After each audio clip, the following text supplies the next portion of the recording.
as a folk say there me say dwumade na ba na wi are sa dey ka connect here Kwame very sad because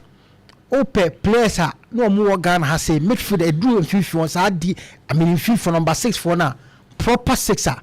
Kwame na Abrantie no na obetima be I mean a big player and I say big fish in terms of a number 6 for no but Kwame hard say injuries you see you have injuries and money probably brea Kwame na omuni ball ebobo ni yie no Kwame yintimi hu omo ebi etimi jabo bokra ebi su ball no kra Kwame injuries intimi num pepe so bi o say drew and again Abdul Nuruddin Aziz I mean one of them very sad because anytime they are Abrantie never field in so Kwame the president was field in so no tells you say Kwame Abrantie a good player and they when Seranko fit and also will stay fitter at least a lot no be give to the team no but unfortunately Abrantie no yet the performance are no done no and then the nyoma no Kwame yet injuries and me Abrantie no level to I mean expectation also nanka Abrantie drew very sad and again Kwame you can't fault how to folk Bebre because they've also done a lot for the guy because which moment has to folk ekofano opra no akwaba opera no akwaba to the extent that how to folk ebe the Abrantie ni beko even South Africa no makwa ko any surgery see the be because of the performance any prospector now Abrantie na show ntino and they obetima stay fit no back but unfortunately Abrantie no yet operation ni nyoma ni na surgery ni na Kwame Abrantie no antimi and stay fit and obetima give a lot to aboboko efreno I mean Accra how to folk and you can't blame them. The player is willing and ready to play. Because who say so fit, but the technical head no doesn't see that way. It's say now whom do you blame? You can't blame the team because a new coach is Sunaba, and moreover, now we are so say your coach team no ko sign it. Na Emma team no na and Emma farming so. Even some hard folk players and our supporters are. Zuba Jane say. The player and any more engineer because we're praying here. I feel the energy ne come baby. Kwame, you see now Senya has a player in the Dinepeko, Anna. So nobody can I mean blame the player when Oko no of course excel or other club. Nobody can blame him. Nobody. And Kwame, to say the Namekano, you can't blame us folk also so because they've done a lot, especially the hard times my guy no has a folk anymore. Oma bon hoka akoye ne surgery omutua ne ka sika also omfoma no omu de ma no so at least edun pempen so bi na they feel say ene omu hia ne service Kwame life football ni nyina aka ho bi yes obi performance nkoso iye wa ha obekọ ba bi efa a part of the game Kwame that's why we all gamble in life you need to gamble and normal you can win or lose. So Abrantie ne corner the performance no kodedi na okobon homodi obaby a yes to me I see nothing wrong with that coach ne feel say ene say on here Abrantie ne service yes after all life still goes on because they also has to focus ne bia waye you know at least I say I mean supporters be pardon one issue in case Abrantie ne kobaby na I mean oko excel or no they should I mean pardon us folk because they've done a lot for the guy and the guy is also willing to play but coach you say and they on kind of plans for Kwame what else can you do you should move on na yen hwe how and no man ebesifa akọ eho Kwame na has to folk now I think say improvement eba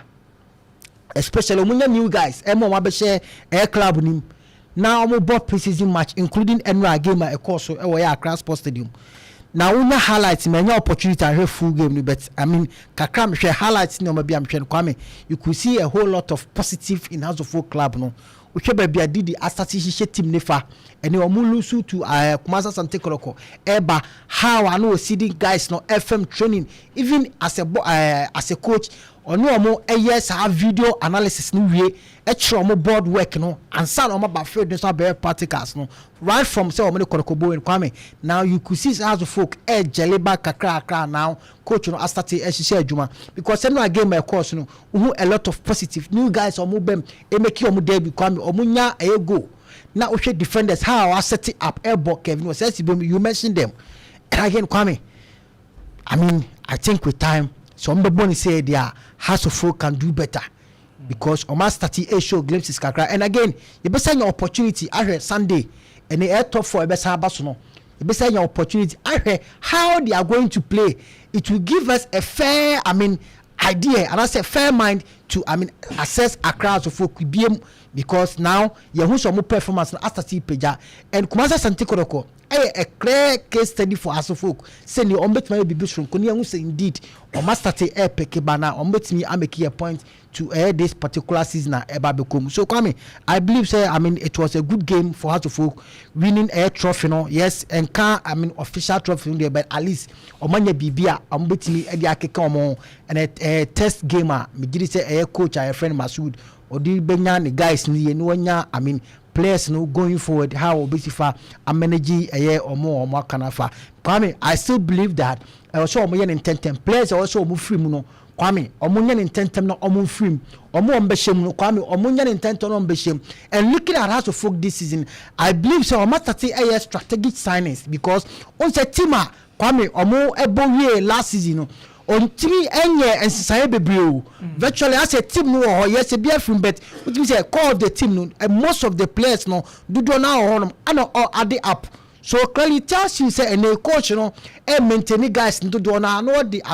kakra ababefra. That is where I feel say omo this time around because team will be fourth league log no come and just no money there cry. So best our whole sign no Kwame. I believe that has to folk a general standard that will freeze day or are the up kakra na ebe boa team ntino no any angler make sure from me gidi say no so no eboa a team no kakra. So let's hope no more maka no so mbe ya ombe yen ntem na omo free team say there be a obetimanya the core of the team obetimanya players Kwame ne obetimi no madi djuma na pre-season odo omadi djuma ma bibia opese omusua bia omo nyina timi ehu ansana yetimi ewra season e de animu. So I believe say as to folk obetimanya the needful no my sad no so na kan but in all I believe say they did well anyway game no mo strikers me no Hamza say positive yes positive na make us also a new signing Hamza with team dada into a new guy obewrem any old player dada any also omunyina coming on the score sheet na Kwame. I believe say a good voter Sunday mo kotoko na ebo entra make us ene kotoko ebe ma has folk a proper test am yehu say ene performance omodi ma Sunday no ene this next week Sunday omole kotoko no at least ebe me yehu say has folk ebe sa peja bio ana because yes o hwe game omoboy compared to omoni Kumasa Sante Korokwa you could see say Sunday twam omo performance no Kwame they play so well and again who glimpses kakra any team nankasa Masood ehihye no Kwame who bibi say o master say ekekom so Sunday ebesa enya a proper test ne hu say indeed has of folk as start say omo ye bibi so ko so Kwame mejiri say a good game a betimi enya no Sunday compared to Asante Korokwa. So now they are also doing well omo so bon match say winning you could see so omo so omo ye Kwame because so we are in for it and again you bet my witness see a good game coming this Sunday but in all I believe that has of folk as start ekekom Kwame mejiri say a good point at the moment. Kakrebi on Walid, Fuseni. Kwame, to me, if Kumasa Santikoro feels that Ombenya Brantena, many problem. Again, I think Sule no wepra, right? I learned to wepra. Yes, I learned to wepra. I mean, a Branteno and a F camp. Because rumors are there, but they say, Oma Pamon Yasakino. But I learned say injury now Brantena Kopekia in I'm gonna call free camp. Anu na ama Walid Fuseni susu name ade no susu no abala night na Donald Fise Kumasa and Koroko e be a service. But I believe that if Koroko feels say Abrante no good now for omunya be show muti me bobo why not? Yes, to there be other players na so dey no man wo how we see fast we Koroko e call trials anko yo asaba there are na commentaries kakra e wo ba in all said and done Giri say Koroko ehia service they should do the needful because Abrante no a good player if they omunya signature e be boa team na why not they should go ahead and sign the guy if they need.